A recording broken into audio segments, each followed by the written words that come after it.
오늘은 창세기 35장 23절에서 29절까지 말씀 묵상하겠습니다.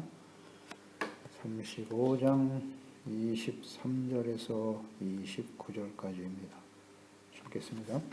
야곱의 아들은 12이라. 레아의 아들들은 야곱의 장자 루벤과 그 다음 시몬과 레위와 유다와 이사갈과 스불론이요.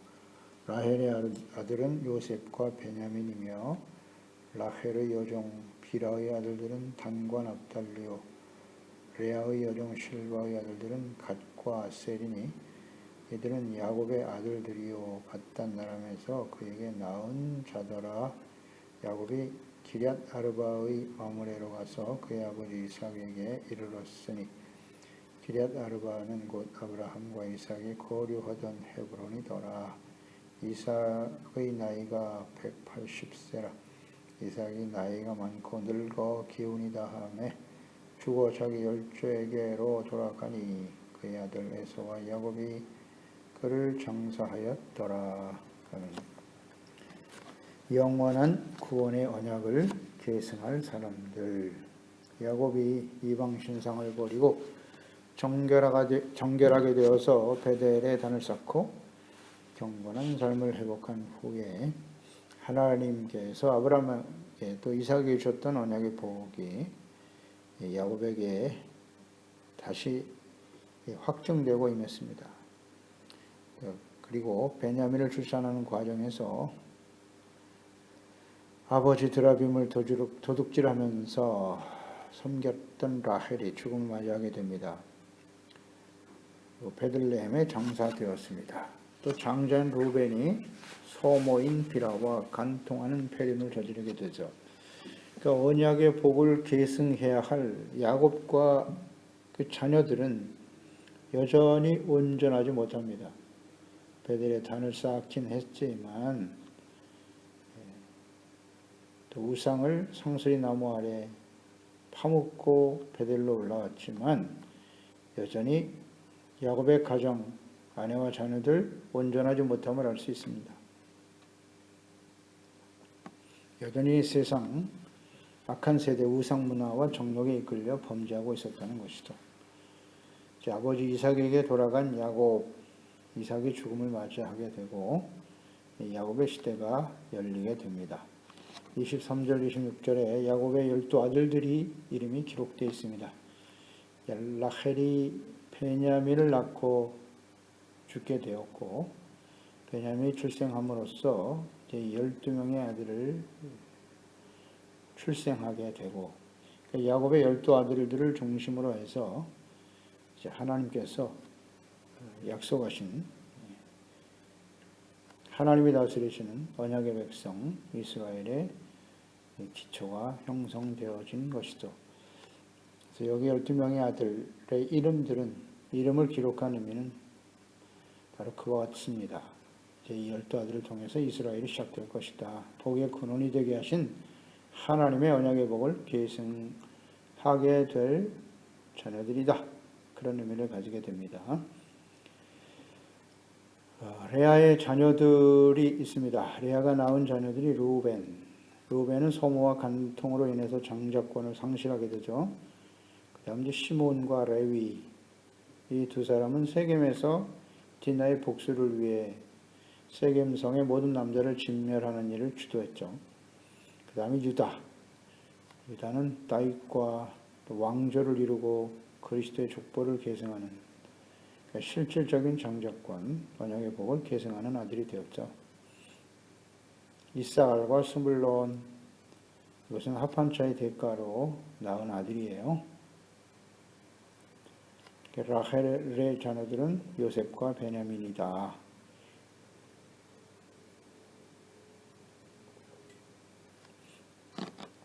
이 요셉은 야곱이 가장 사랑하는 아들이었고요.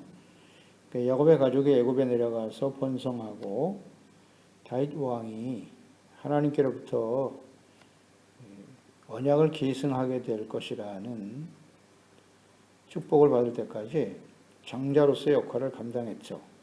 요셉, 그의 후손들. 역대상 5장 1절에 이스라엘의 장자 르우벤의 아들은 이러하니라. 르우벤은 장자라도 그의 아버지의 침상을 더럽혔으므로 장자의 명분이 이스라엘의 아들 요셉의 자손에게로 돌아가서 족보의 장자의 명분대로 기록되지 못하였느니라. 그러니까 요셉이 계속해서 장자로서의 언약의 복을 받아서 이어가게 되었는데요. 그러나 요셉의 후손들이 이 언약의 복을 계속해서 계승하지 못하고 유다와 다윗으로 넘어가게 되는데요. 분명 요셉이 장자로서의 명분을 이어받았다라고 성경은 기록하고 있는데 또 하나님이 그렇게 사용하기를 원하셨고 사용했습니다. 근데 계속 계승되지 못한 원인은 뭘까? 우리가 성경 전체를 묵상을 해보면 요셉은 마지막 죽는 순간까지 의를 지켰던 사람이에요. 정말 신실하고 흠이 없는 사람이죠. 이런 요셉과 같은 사람 성경에서 찾아보기 쉽지 않습니다. 흠이 없어요. 마지막 죽으면서 유언하면서도 자신의 애굽의 총리로 호의호식하며 누리며 잘 살아왔던 인생이었지만 그의 유언은 나의 뼈를 내 가나안 땅에 올라갈 때 하나님이 약속하신 가나안 땅으로 올라갈 때 나의 뼈를 가지고 올라가다오. 유언을 남기고 죽죠. 그러니까 이 요셉은 비록 애굽에서 총리로 살아왔지만 그의 생각은 항상 가나안 땅에 맞춰져 있었다는 거예요. 가나안 땅, 하나님이 언약하신 아브라함을 통해서 주어진 그 언약을 이룰 언약의 땅, 약속의 땅을 바라보며 살았다는 거죠. 이 세상에서 호의호식하면서 영화로운 삶을 살았으나 항상 우리가 하나님의 나라 천국을 소망하면서 이 땅에 이루어질 하나님의 나라를 소망하면서 살아가야 함을 우리에게 교훈으로 주는 것이죠. 요셉은 그런 사람이었어요. 그런데 이 요셉이 계속해서 그 언약을 그리스도의 계보를 잊지 못한 중요한 이유는 무엇일까 생각해 보면 애굽의 제사장의 딸인 아스낫과 결혼했어요. 애굽에서 므낫세와 에브라임을 낳게 되는데요. 이것이 원인이 아니었을까 하는 생각을 해요. 에브라임과 므낫세가 애굽의 혈통을 이어받게 되었다. 이것이 원인이 되지 않았을까 생각합니다. 그래서 이 요셉의 아들들 므낫세와 에브라임은 장자의 복이 자신들에게 임했음을 주장하면서 다윗을 통해서 왕위가 계승되어질 것이라고 하는 하나님의 그 구원의 언약이 유다와 그의 후손들에게 주어졌다는 그 언약과 뜻을 인정하지 못하고 다윗의 후손인 유다를 끊임없이 대적하고 결국 북이스라엘을 세우는 일에 앞장서게 되죠. 솔로몬이 부패하고 타락한 이후에 르호보암 시대에 그 아들 르호보암 시대에 여로보암이 12지파 중에 10지파를 이끌고 나가죠. 유다와 베냐민만 남겨놓고 에브라임과 므낫세가 주축이 되어 북이스라엘을 세우게 됩니다. 그런데 여로보암으로 시작한 북이스라엘은 금송아지 우상을 세우죠. 우상을 신으로 섬겼다. 여호와 하나님을 버렸다는 것입니다. 그 이후에 마지막 북이스라엘의 호세아 왕까지 돌이키지 못합니다. 돌이키지 못해요. 끝까지 우상을 섬기다가 아수르에서 멸망을 당하게 되는 거죠. 그러니까 이 요셉이 장자의 명분을 이어갔습니다만 므낫세와 에브라임으로 시작된 그 북이스라엘의 부패로 인해서 멸망의 길을 가게 되고 이런 걸로 보아서 하나님께서 주신 그 구원의 언약이 계속 자녀 세대에 계승된다고 하는 것이 참 쉬운 일이 아니다 하는 걸 생각하게 되고요. 또 하나님의 주권적인 역사죠. 므낫세와 에브라임이 아닌 유다, 다윗을 통해서 계승되는 거죠. 그러니까 유다가 이렇게 하나님의 구속사의 택함을 받는 그 과정을 이제 우리 계속 묵상하게 될 텐데요. 유다도 사실은 가나안 여인을 처음에 아내로 맞이했어요. 근데 그 가나안 여인들로부터 자녀를 생산하지 못하게 하시고 다말을 통해 그 자부인 다말을 통해서 이어가게 된단 말이에요. 악한 아들들은 죽임을 당하고 다말을 통해서 자녀를 낳은 그 자녀들을 통해서 하나님의 구속사가 계승되는 이런 것도 우리가 묵상하게 될 것입니다. 아무튼 요셉이 애굽의 여자 아스나과 결혼하여 낳은 아들이기 때문에 계속되지 못했을 것이다 라고 이제 추측하게 되는 겁니다. 뭐 하나님의 주권적인 은혜와 역사죠. 그 다음 라헬의 여종인 빌하의 아들들이 단과 납달리고요. 레아의 여종인 실바의 아들들이 이제 갓과 아셀입니다. 이렇게 야곱의 12아들들 이름을 기록하면서 모계를 중심으로 이렇게 분류하고 있죠. 다 야곱의 아들들이나 엄마가 다 달라요.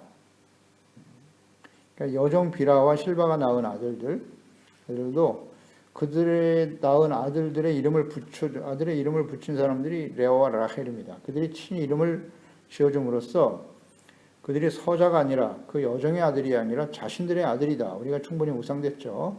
레아와 라헬이 서로 경쟁하면서 자녀를 출산했단 말이죠. 자신이 출산을 못했던 라헬이 먼저 비라죠. 비라 여종을 통해서 단과 납달리를 낳고 하나님이 내게 복을 주셨다. 나의 부끄러움을 수치를 벗게 하셨다. 뭐 이런 의미로 자녀들의 이름을 붙여준 과정을 우리가 묵상하게 되었는데요. 그러니까 이들은 여종의 아들이 아니라 라헬과 레아의 아들들이었던 거죠. 그러니까 무슨 의미냐면 이 12아들 모두가 비록 어머니가 다르지만 아브라함과 이삭과 야곱으로 이어지는 적자로서 대우를 받게 되었다. 그런 의미를 갖게 됩니다. 그러니까 서로 다른 어머니로부터 태어났고 많은 허물과 죄가 있었지만 야곱의 적자로서 하나님의 언약의 복을 계승할 자격이 있다는 사실을 밝혀주는 거예요. 적자가 된다는 건 중요한 의미입니다.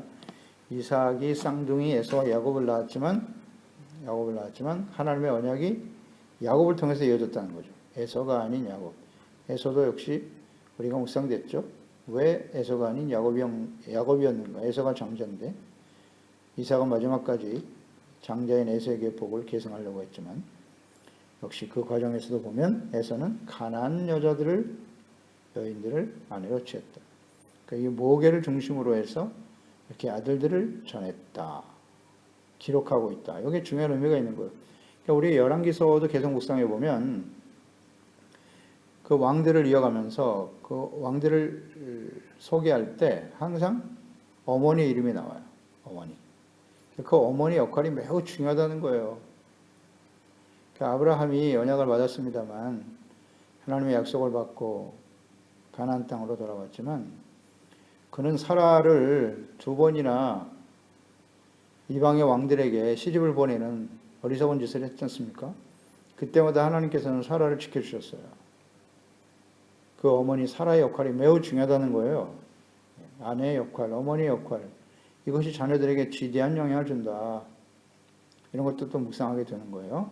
그 어머니가 누구냐, 어떤 어머니냐 하는 것이 매우 중요하죠.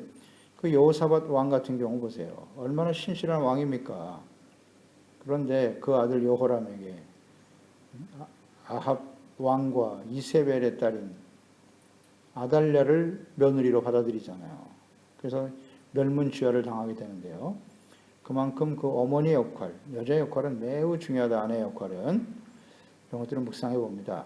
그래서 이 아내를 통해서 온전한 부부, 경건한 믿음의 부부들을 통해서 하나님의 구원의 언약이 계승될 수 있다라고 하는 것. 이런 것들을 우리는 깊이 묵상해야 됩니다. 그래서 결혼이 중요한 거예요. 중요한 것입니다. 이게 진리예요. 기초적인 진리가 창세기에 그대로 나타나 있습니다. 그래서 야곱의 12 아들을 낳았다. 언약의 복을 계승할 자격이 있다라는 의미예요. 이 12명의 아들들은. 그러니까 이들을 중심으로 해서 이스라엘의 12지파가 형성되었고요. 하나님의 언약의 백성으로서 모두 하나님의 다스림을 받는 의롭고 거룩한 백성이 될 자격과 사명을 가지고, 이게 중요하고요. 그의 후손들이 이제 언약의 복을 계승하는 복의 근원이 되는 기초가 되었다. 이것이 야곱의 12아들들의 의미입니다.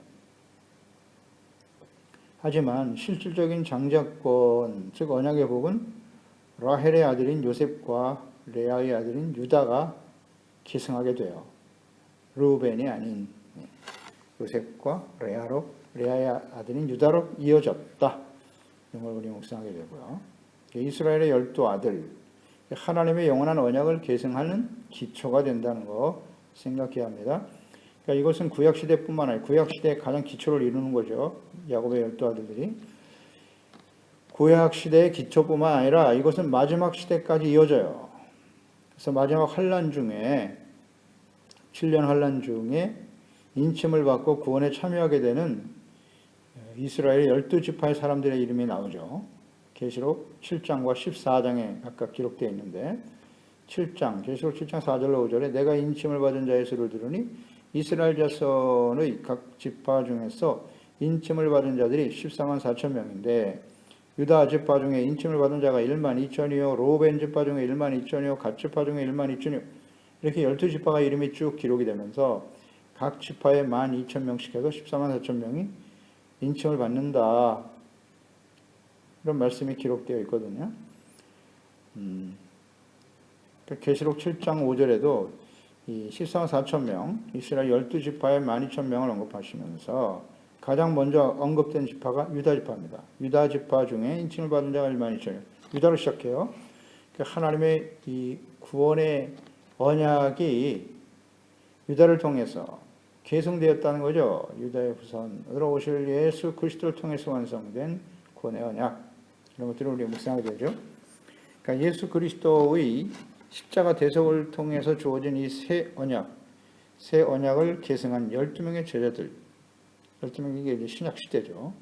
구약 시대에는 야곱의 아들 12지파로 형성된 이스라엘. 그리고 그들을 중심으로 해서 예수 그리스도가 이 땅에 오시고 유다의 다윗의 후손으로 그를 통해서 예수님을 통해서 십자가 대속 구원의 새 언약의 길이 열리면서 그 새 언약을 이어받은 12명의 제자들. 이들이 이제 새 언약의 기초가 되고 중심이 되는 거죠. 계시록 4장 4절에 보면 또 보좌에 둘러 24보좌들이 있고 그 보좌 위에 24장로들이 흰옷을 입고 머리에 금관을 쓰고 앉았더라. 이 24장로들은 누굴까요? 구약시대에 12명의 이스라엘 아들들, 그 다음 또 12명은 예수 그리스도의 12명의 제자들, 구약과 신약을 총괄하는 하나님의 백성들이죠. 하나님의 백성들을 대표하는 사람들이라고 보면 되겠죠. 하나님의 구원의 언약을 계승하는 대표적인 하나님의 백성들, 자녀들을 의미하는 것이죠. 그러니까 예수 그리스도를 통해서 구원받아 하나님의 자녀가 되었다. 그 의미와 목적이 무엇인가를 생각해야 합니다. 12명의 아들, 이스라엘의 12명의 아들과 예수님의 제자들의 12명의 이름, 그 예수님과 함께 또 예수님의 제자가 되어 주님을 따르는 하나님의 자녀가 되어 살아가는 삶의 의미와 목적은 무엇인가? 그 목적과 의미는 무엇이죠? 분명히 알고 있어야 합니다. 영원한 구원의 언약을 계승하는 사람들이 되었다는 거예요. 이것은 하나님의 절대적인 은혜로 되는 것이다. 다윗의 후손으로 오실 예수 그리스도를 통한 새 언약에 참여하는 자들이 되었도다. 잊지 말아야 합니다. 이것을 우리 자녀 세대에 계승해야 된다. 온전한 부모로서 주님 오시는 날까지 이것은 계속되어야 할 것이다. 이것이 우리가 하나님의 자녀로 그리스도인으로 살아가는 삶의 의미가 되어야 하는 것이죠. 27절 29절에 이삭이 죽습니다. 이삭은 아브라함이 거주하던 기럇 아르바 헤브론이죠. 헤브론에서 죽었다. 향년이 180세가 되었다.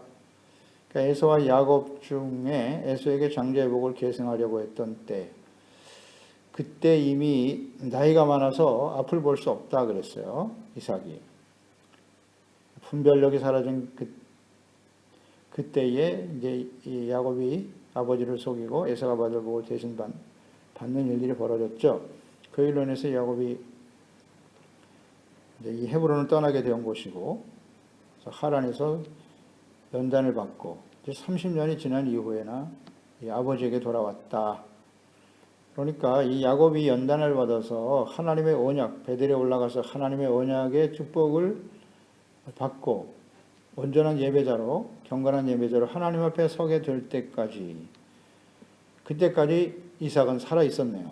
그러니까 하나님으로부터 야곱이 언약의 복을 확증받게 된 후 이제는 생을 마감하게 되었다. 이것도 의미가 있네요. 야곱에게 온전히 그가 연단을 받은 후에 하나님을 경건하게 예배하는 예배자요, 구원의 언약을 계승해야 하고 12명의 아들들을 낳고 완성되었을 때, 그때 생을 마감하는 이삭, 의미가 있죠. 그러니까 우리가 하나님의 자녀가 되고 구원받은 그리스도인들이 나이가 들어서 오랫동안 살아가야 할 의미와 목적은 무엇인가? 깊이 묵상해야 합니다. 왜 우리가 오래 살아야 하죠? 언제까지 하나님께서 우리의 생명을 연장시켜 주실까요? 이삭이 야곱과 에서에게 이미 장제의 복을 넘겨주고 그때 자신이 죽을 때가 다 됐다는 사실을 인식했었어요. 그런데 또 하나님께서 생명을 연장시켜 주셨죠. 그 의미가 무엇이었나요? 그 자녀들이 하나님의 구원의 언약을 계승할 정도로 연단되어지고 훈련되어졌다는 거예요. 그가 죽어도 하나님의 구원의 언약이 야곱을 통해서 온전히 이루어질 것이다 라는 확증이 있을 때까지 하나님이 살려놓으셨다는 거예요.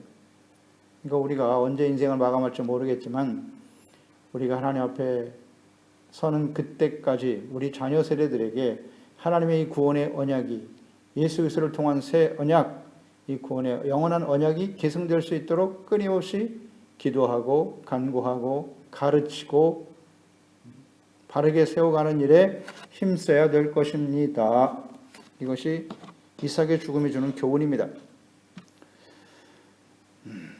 에서와 야곱이 이제 아버지를 헤브론 막벨라 굴에 장사 지냈다.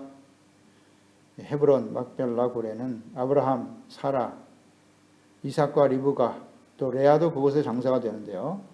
창세기 49장 31절에 아브라함과 그의 아내 사라가 거기 장사되었고 이삭과 그의 아내 리브가도 거기 장사되었으며 나도 레아를 그곳에 장사하였노라.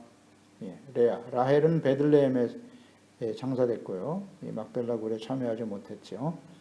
네, 레아는 이곳에 장사가 되었다.